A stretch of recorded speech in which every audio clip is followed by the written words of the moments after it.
Islam, tentu yang saya maksud dengan judul Ayo Bela Agama ini ya terkait dengan Islam, referensi ini Islam gitu, terutama itu.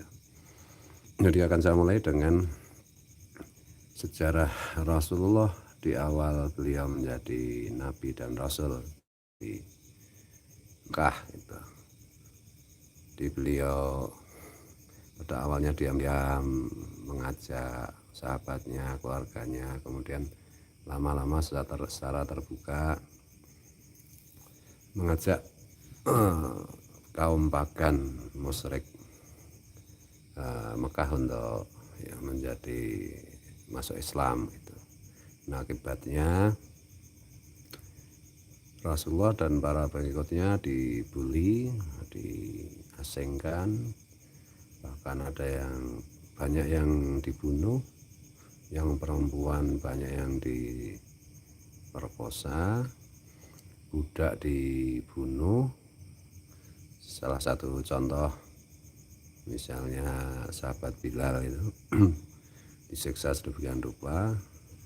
Kemudian pada akhirnya Sayyidina Hamzah paman Rasulullah masuk Islam karena melihat apa itu penganiayaan dilakukan oleh penduduk Mekah gitu. Sayyidina Hamzah kan orangnya rasional, terbuka. Juga termasuk Sayyidina Umar itu sebelumnya masuk Islam.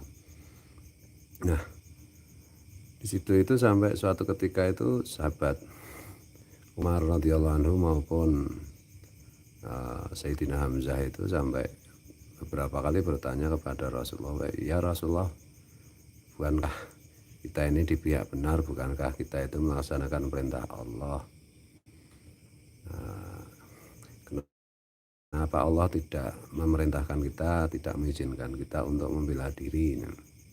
Ya Rasulullah bilang ya karena kita menyembah Allah, mengimani Allah, ya kita mengikuti perintah Allah. Bukan mengikuti keinginan kita ya, tapi kan banyak sahabat kita, saudara kita yang terbunuh, yang disiksa macam-macam, sampai puncaknya juga Rasulullah itu dan para sahabatnya itu diboikot sedemikian rupa sampai nggak bisa makan hanya makan rumput sampai dan seterusnya. Kalau kita baca sejarah secara lengkap kan betul-betul mengerikan, dan Allah itu sama sekali tidak menurunkan perintah untuk membela diri, apalagi untuk memerangi. Perintahnya itu cuma sabar. Bahkan ketika di Taif Rasulullah itu dilempari batu sampai berdarah. Malaikat Jibril sampai marah, tidak terima, minta izin Rasulullah untuk membunuh orang-orang Taif. Tapi Rasulullah bilang ya, mereka itu tidak tahu melawan saya, tidak percaya saya karena mereka belum tahu. Mari kita doakan mudah-mudahan seandainya mereka hari ini tidak tahu atau belum tahu dan tidak mau beriman atau belum mau beriman, ya mudah-mudahan anak-anaknya nanti menjadi orang yang beriman, menjadi pahlawan-pahlawan Islam. Dan kelak kemudian sabda Rasulullah itu terbukti bahwa dari daerah Taif itu banyak sekali pejuang-pejuang Islam yang luar biasa, yang dahsyat gitu. Dan di masa periode Mekah ya, Al-Quran yang turun disebut ayat-ayat Makkiyah, itu kewajiban mengikuti Rasulullah itu hanya beriman kepada Allah dan Rasulnya, dan hari akhir, adanya hari kiamat, adanya hari akhirat, dan berbuat baik kepada sesama, dan secara ekonomi itu mendistribusikan kekayaan, tidak boleh menumpuk kekayaan pada sekelompok orang saja kan gitu. Jadi hanya iman dan berbuat baik secara sosial itu. Beramal soleh itu ya berbuat baik secara sosial itu.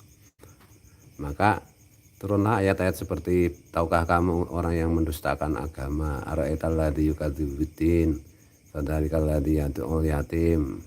Mendustakan agama itu maksudnya menganggap agama itu dusta, yaitu orang-orang yang menghardik anak yatim dan seterusnya.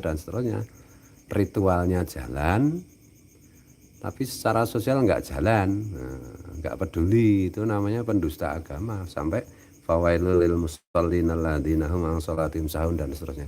Bahkan orang yang sholat pun celaka kalau tidak punya kepedulian sosial apapun. Artinya sholatnya itu tidak pada jalur yang benar itu. Karena hablum minallah itu dibuktikan dengan hablum minan nas kan itu. Seberapa baik hubungan kita dengan Allah itu ya seberapa baik kita melayani makhluk Allah gitu. Nah di situ juga ada satu kisah yang menjadi perbedaan pendapat mengenai paman Rasulullah, yaitu Abu Thalib. Ada orang-orang Salafi Wahabian mengatakan Abu Thalib itu tidak iman, tidak Islam, dan masuk neraka gitu. Nah salah satu dalilnya itu kan hadis bahwa Rasulullah pernah mengajak paman beliau untuk sholat. Paman beliau nggak mau, aku nggak mau kalau jengkang jengking gitu. Karena aku udah tua. Karena nggak mau sholat, terus orang Salafi Wahabi itu menganggap bahwa Abu Thalib itu nggak beriman. Ya salah. Karena sholat baru wajib setelah Sayyidina Abu Thalib itu wafat. Sholat kan wajib setelah Isra Mi'raj. Isra Mi'raj kan setelah Abu Thalib wafat. Jadi Abu Thalib itu ya ahli surga, ya iman Islam gitu loh. Nah kita kembali ke ini ya, bela agama. Jadi di situ itu dari di Mekah itu konflik itu kan konflik sifatnya pribadi, dan Rasulullah kan tidak istilah itu tidak diperintahkan Allah untuk melawan, karena konfliknya itu konflik pribadi. Ya misalnya dibunuh, diperkosa itu masih konflik pribadi. Ya justru karena adanya penyiksaan seperti itu yang salah satu sebab utamanya misalnya Sayyidina Umar dan simpatinya kepada.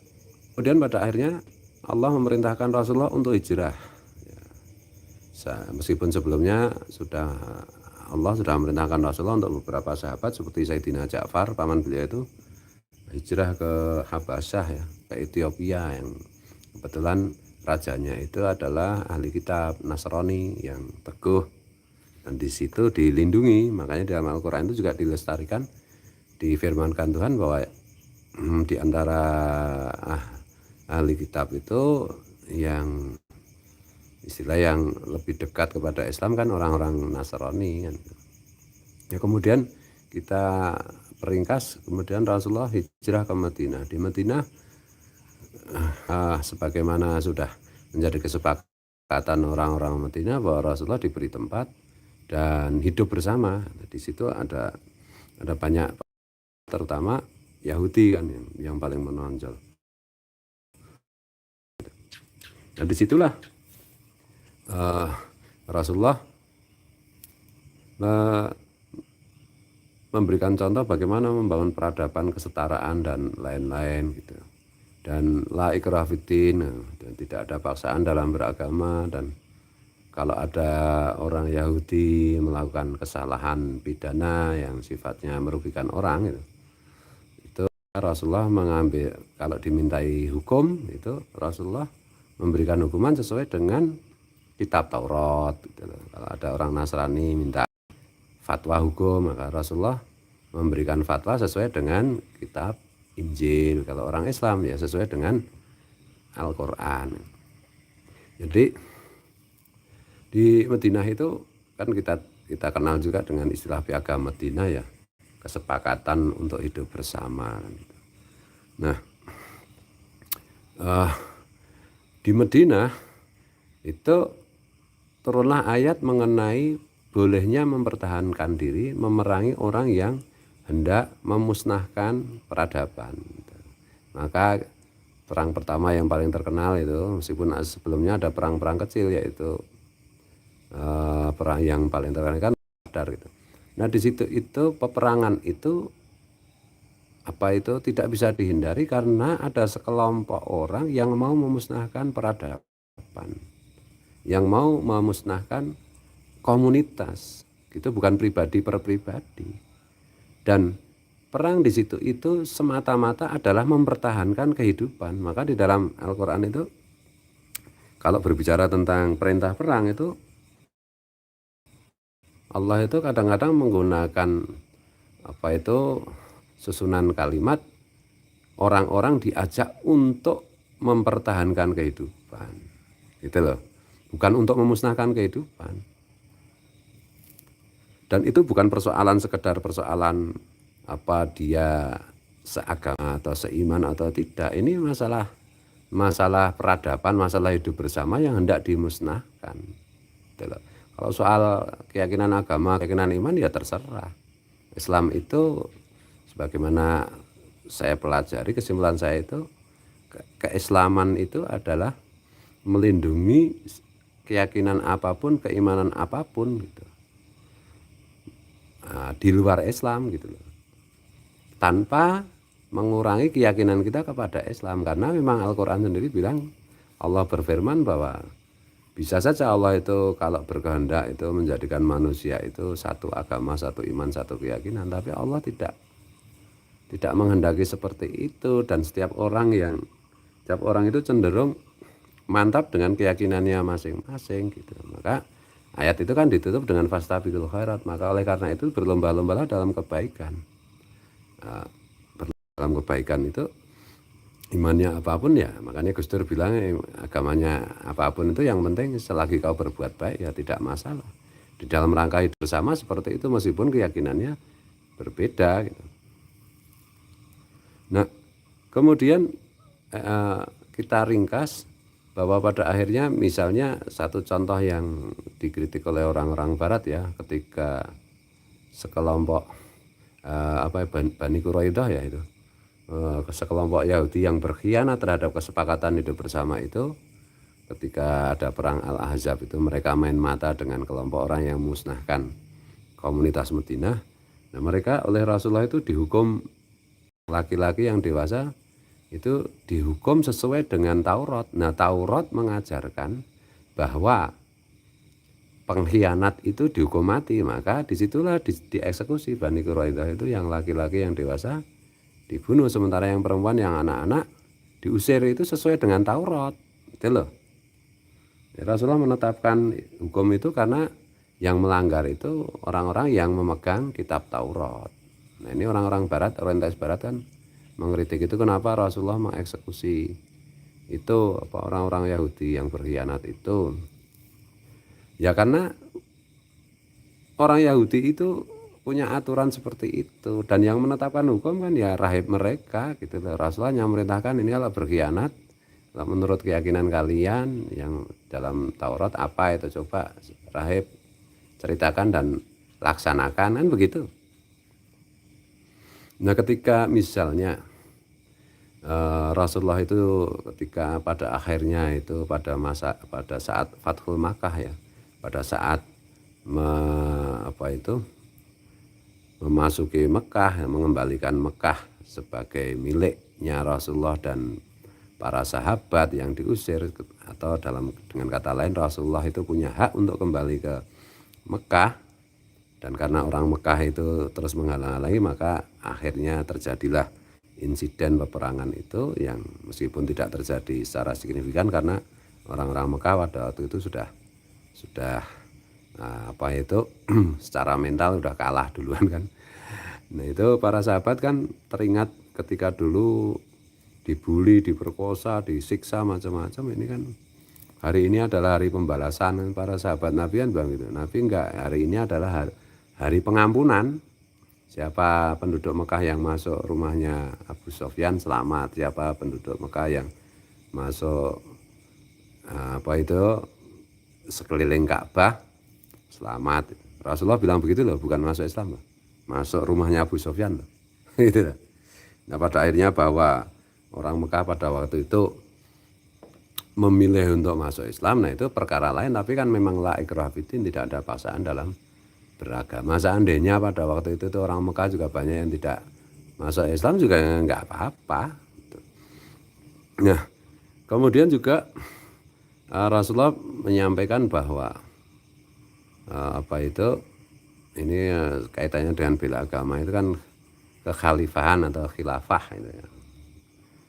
Nah, itu Rasulullah itu, orang pesantren pasti tahu lah, menyampaikan juga bahwa hadisnya itu menyampaikan juga bahwa khilafah itu hanya 30 tahun sejak beliau wafat. Nah itu kalau dihitung makanya ya kekhilafahan itu atau khilafah itu ya hanya sampai Sayyidina Ali wafat. Setelah itu ya nggak ada, yang ada ya kerajaan gitu. Dan Rasulullah juga bilang ada kalanya suatu ketika nanti Allah itu menguatkan agamanya dengan melalui tangan-tangan orang fasik. Nah mungkin ya kerajaan-kerajaan itu terjadi banyak hal kan. Jadi pada intinya itu cara membela agama itu tidak dengan kita mengintimidasi atau melawan atau melakukan aksi duluan gitu. Tapi menyabari, tapi mengampuni ketika kita lemah, kita menyabari, ketika minoritas kita menyabari, ketika kuat kita memaklumi, mengampuni, melindungi gitu loh. Bukan ketika lemah kita nyeremimi, ketika mayoritas seperti di Indonesia itu terus kemaki kemertak gitu. Itu enggak ada ceritanya di zaman Rasulullah. Dan juga soal misalnya malam yahkum bima anzalallah faulaika humul kafirun. Siapa yang menetapkan hukum tidak sesuai dengan hukum Allah, maka mereka lah orang-orang kafir. Nah ini kan kebanyakan orang hari ini terutama Salafi Wahabi itu kan serampangan memaknai itu. Sayyidina Ali ketika Muawiyah itu melakukan pemberontakan gitu ya. Dan para sahabat itu mengatakan bahwa pemberontak harus dihukum mati. Nah Sayyidina Ali enggak mau. Menurut Al-Quran harus dihukum mati. Enggak mau, dibikin pengadilan. Kemudian Al-Quran itu sebagai inspirasi. Al-Quran itu sebagai dasar-dasar dari penetapan hukum. Hadis Rasulullah itu dijadikan dasar-dasar dari penerapan hukum, bukan semata-mata langsung dilaksanakan. Pengadilanlah yang ini apa itu memutuskan gitu loh.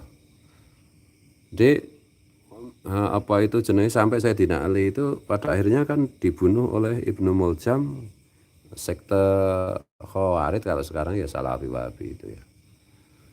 Karena menganggap Sayyidina Ali karena tidak mau menghukum mati para pembunuh Sayyidina Utsman, Sayyidina Ali dianggap kafir. Bayangkan Sayyidina Ali dianggap kafir. Nah, dan Rasulullah itu juga sebelumnya kan sudah berwasiat juga bahwa nanti ada orang yang baca Quran cuma sampai kerongkongan, meskipun suaranya merdu ya. Kemudian apa itu keningnya hitam karena banyak sujud. Makanya ulama-ulama Ahlussunnah wal Jamaah itu menghindari gimana caranya agar keningnya tidak menghitam. Bayangkan bandingkan dengan sekarang itu malah dihitam-hitamkan kan. Meskipun banyak sujud gimana caranya kalau keningnya hitam itu disembunyikan gitu loh. Biasanya ya kalau ahli sujud bener ya malah keningnya tidak hitam. Keningnya emang hitam karena banyak sujud. Dalam wakilah Rasulullah bersabda keningnya seperti dengkul onta. Karena banyak bersujud, perutnya buncit, perutnya kempis karena banyak puasa, matanya menjorok ke dalam karena banyak membaca Quran, banyak tahajud, qiyamul lail. Tapi mereka itu dibilang oleh Rasulullah bahkan mencium aroma surga pun nggak boleh. Mereka itu adalah anjing-anjing neraka jahanam. Itu loh yang ciri lainnya adalah mereka suka mengkafir-kafirkan. Ciri lainnya adalah mereka suka melaknat orang lain yang tidak sepaham, tidak sependapat, mendoakan yang buruk-buruk. Bandingan tuh, Rasulullah itu di Taif dilempari batu. Malaikat Jibril itu minta izin untuk membunuh orang Taif aja Rasulullah tidak setuju, malah mengajak malaikat Jibril untuk mendoakan yang baik-baik. Karena Rasulullah juga bilang kan, Islam itu bukan agama yang tukang melaknat. Orang Islam itu bukan tukang laknat, bukan laknat itu kan mendoakan yang buruk-buruk. Bayangkan itu dengan si itu. Mudah-mudahan ini mereka sakit gak sembuh. Lah itu agama macam-macam. Kayak gitu pakai seragam ulama lagi. Ulama macam apa itu?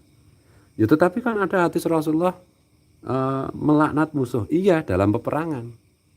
Di dalam situasi to be or not to be. Di dalam peperangan karena musuh itu sudah tidak mungkin lagi dibujuk.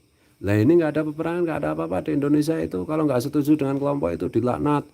Sedikit-sedikit mubahalah. Bukankah mubahalah itu adalah contoh Rasulullah ketika berhadapan dengan orang yang kafir, bukan dengan sesama orang beriman, bukan dengan sesama orang yang Islam. Nah ini sesama orang Islam sedikit-sedikit mubahalah, sedikit-sedikit mubahalah. Makanya Gus Dur itu nggak pernah mau diajak mubahalah, bukan karena Gus Dur itu salah atau keliru atau gimana. Karena Gus Dur itu paham benar, mubahalah itu hanya untuk orang yang orang iman berhadapan dengan orang kafir. Gitu loh, untuk topik-topik ketuhanan teologi, bukan topik-topik yang oh ini foto saya itu saya mubahalah kalau itu benar foto saya, yang demenan itu apa itu biarlah saya dilaknat, sementara kalau tidak benar itu fitnah biarlah orang yang memfitnah itu dilaknat Allah. Ini apa-apaan kayak gitu itu. Sesama satu iman, satu agama, dalam situasi tidak to be or not to be, tidak perang, kok seperti itu mulutnya. Nah ini Islam yang kayak gini ini yang membuat banyak umat Islam itu jadi murtad. Ini tuh imannya yang lemah jadi murtad. Orang non muslim jadi apa itu antipati, jadi fobia dengan Islam, karena Islam ditampilkan dengan buruk. Islam yang luar biasa, yang bagus, yang indah ditampilkan sebaliknya.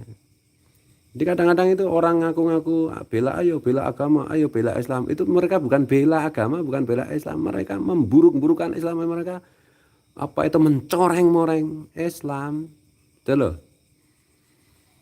Ya itulah makanya Islam itu tidak boleh dengan hawa nafsu. Tetapi ya memang di zaman modern ini kan ya Islam itu kan komoditas agama itu, apalagi di Indonesia ya, jualan agama, jualan Islam, jualan ayat itu kan duitnya banyak banget.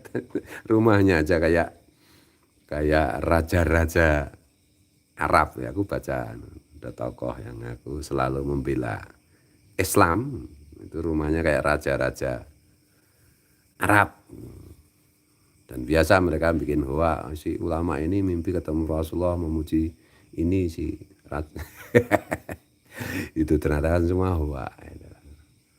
Nah cara membela Islam hari ini itu ya sebenarnya kan pada abad pertengahan itu kan Islam begitu jaya ya, begitu ini ya luar biasa, karena riset dan penelitiannya ada 2 pusat peradaban dunia, yaitu Cordoba di Spanyol dan Baghdad di Irak ya. Luar biasa itu. Di situ muncul apa itu dasar-dasar dari semua ilmu pengetahuan dan sains hari ini. Ada apa? Makanya sekarang ada istilah algoritma macam-macam kan karena Al-Khawarizmi itu. Ada Ibnu Sina, ada Ibnu Khaldun, dan ada Imam Al-Ghazali. Wah luar biasa pokoknya. Ada Muhyiddin Ibnu Arabi yang menulis Futuhul Makiyah ya. Karena Ibnu Arabi juga ada yang Ibnu Arabi yang lain, itu ada yang alirannya itu ikut Ibnu Taimiyah. Jadi Muhammad Salah ya, pemain Liverpool ketika awal-awal masuk gabung Liverpool tahun berapa ya, 2018 ya. Dia banyak menciptakan gol, menjadi bintang gitu. Kemudian sampai dibuatkan lagu oleh para penggemar Liverpool itu. Salah buatlah gol lagi, buatlah gol apa itu lagi dan lagi. Kalau kau bikin gol lagi, kami semua akan masuk Islam. Nah kan itu. Padahal penggemar bola itu ya agamanya bola itu loh. Nah, Muhammad Salah itu. Ada Sadio Mane, ada dulu Zinedine Zidane, ada ya Ibrahimovic, dan yang lain-lain itu duta-duta Islam yang luar biasa. Ada Pogba. Itu baru dari segi apa itu sepak bola. Ada Khabib yang kemarin itu yang dari Gulat. Nah itulah yang membuat Islam itu mendapat simpati gitu. Bukan pengeboman WTC, bukan ISIS, bukan macam-macam. Nah itu yang perlu digarisbawahi itu pada pokoknya itu ya, hari ini itu bahkan orang-orang itu ya, apalagi generasi milenial ya, itu nggak terlalu resek lagi dengan, bahkan tidak terlalu peduli lagi dengan benar atau salah gitu. Mereka lebih melihat pada apa yang dilakukan, produknya mana gitu. Jadi pada intinya kalau kita membela Islam itu ya mari kita orang barat jadi kenal, Islam itu cerdas banget ya, hebat banget ya, kayak Mr. Habibie ya, bisa bikin ekor pesawat, sayap pesawat dan lain-lain, memegang sekian banyak hasil penelitian misalnya. Atau misalnya Gus Dur, wah Islam itu keren banget ya. Orang barat itu melihat Islam keren banget, demokratis banget ya karena Gus Dur. Dan itu karena Gus Dur menampilkan bagaimana Islam itu luar biasa. Islam menjadi solusi misalnya untuk yang digagas oleh Gus Dur yang sekarang diteruskan oleh PBNU Gus Yahya itu. Dan seterusnya gitu. Jadi ya gimana ya, sebelum orang itu meneliti benar salah, yakin tidak yakin kan dilihat kan profilnya dulu tuh. Nah kalau profilnya nggak menarik, kalau ya sedikit-sedikit apalagi mengecam, mengkafirkan, gimana itu?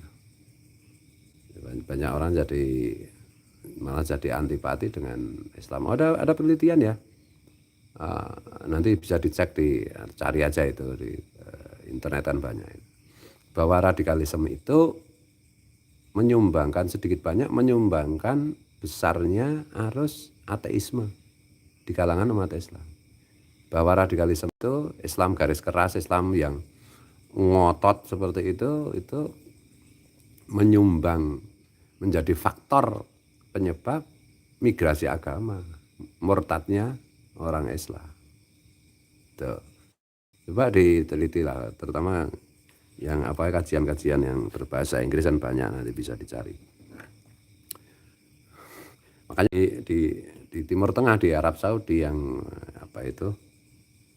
menerapkan sekte Wahabi itu, ya di sana anak-anak muda itu yang menjadi ateis itu mengalami peningkatan yang signifikan. Jadi pada intinya itu Islam itu kan tidak menuding. Islam itu ya canggih, ya keren, ya cerdas gitu loh. Enggak buru-buru, enggak ini. Pokoknya dalam hadis bilangnya begini, Quran bilangnya begini, ya nanti dulu diolah apa yang dimaksud.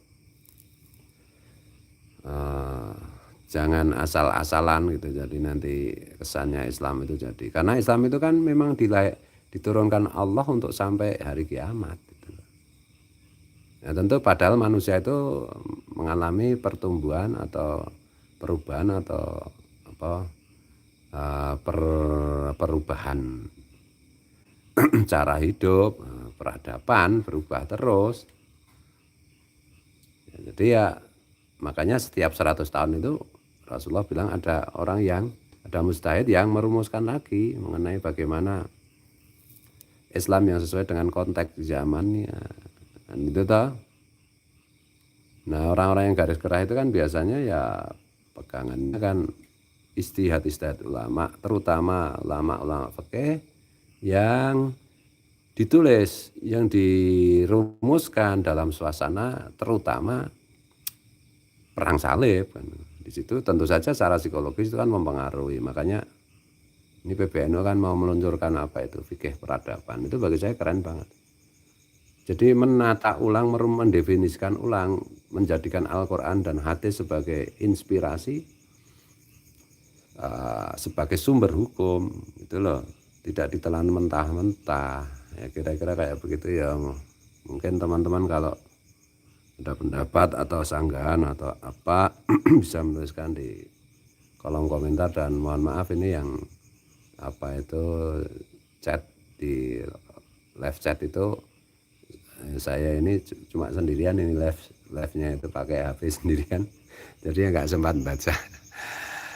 Tentu banyak keliru, banyak salah, saya minta maaf, saya minta ampun. Marilah kita menjadi orang yang waras, karena Islam itu menyuruh kita, mewajibkan kita untuk menjadi orang yang waras.